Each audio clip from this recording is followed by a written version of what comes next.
Bismillahirrahmanirrahim. Assalamualaikum warahmatullahi wabarakatuh. Dakwah Nabi Muhammad SAW selama di Madinah tidak sepi dari rongrongan kaum musyrikin Quraisy. Perang Uhud merupakan salah satu bukti nyata provokasi orang-orang kafir itu yang tidak ridho dengan syiar Islam. Dalam pertempuran ini, pasukan muslimin berjumlah sekitar 700 orang. Rasulullah SAW memimpin langsung mereka. Sementara itu, kaum musyrikin yang bertolak dari Mekah mencapai 3.000 orang. Kalah jumlah tak berarti surutnya semangat jihad.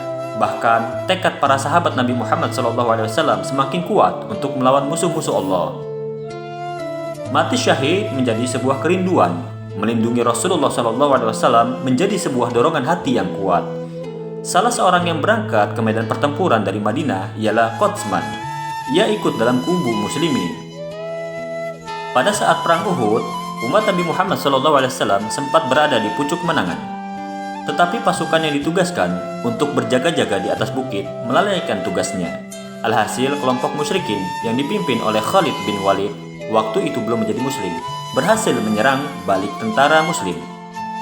Barisan muslimin sempat porak-poranda, bahkan Nabi SAW mengalami luka-luka pada wajah beliau. Tidak sedikit sahabat yang gugur.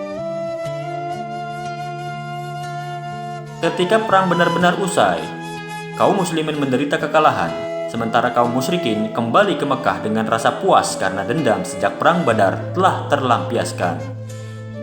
Tidak seorang pun di antara kita yang dapat menandingi kehebatan Qotsman, kata salah seorang sahabat, sebab Qotsman ditemukan telah ikut gugur dengan luka-luka yang sangat banyak di sekujur tubuhnya. Mendengar perkataan itu, Nabi Muhammad SAW menjawab, "Sungguh dia itu adalah golongan penduduk neraka." Para sahabat menjadi heran. Bagaimana mungkin seorang yang telah berjuang dengan begitu gagah berani di medan pertempuran justru akhirnya dimasukkan Allah Subhanahu wa taala dalam neraka? Rasulullah SAW lalu menjelaskan, semasa Qotsman dan Akhsam keluar ke medan perang bersama-sama, Qotsman telah mengalami luka parah akibat ditikam musuh, badannya dipenuhi dengan darah. Qotsman mengambil pedangnya, kemudian mata pedang itu dihadapkan ke dadanya. Ia benamkan pedang itu ke dalam dadanya. Qotsman ternyata mati bukan karena dibunuh musuh, melainkan bunuh diri.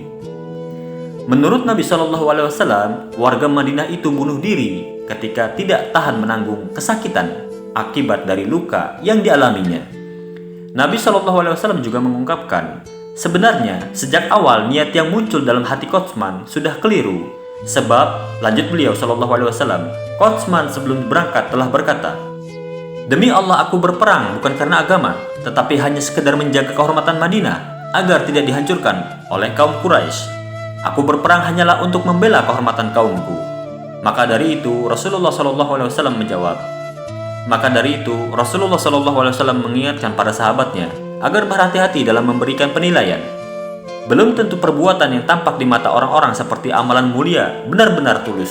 Bisa jadi justru sebenarnya tidak baik. Sesungguhnya seseorang tampak benar-benar beramal dengan amalan penghuni surga menurut pandangan manusia, padahal ia termasuk penghuni neraka. Dan sesungguhnya seseorang tampak beramal dengan amalan penghuni neraka menurut pandangan manusia, padahal dia termasuk penghuni surga. Sabda beliau. Wallahu a'lam bishawab. Assalamualaikum warahmatullahi wabarakatuh.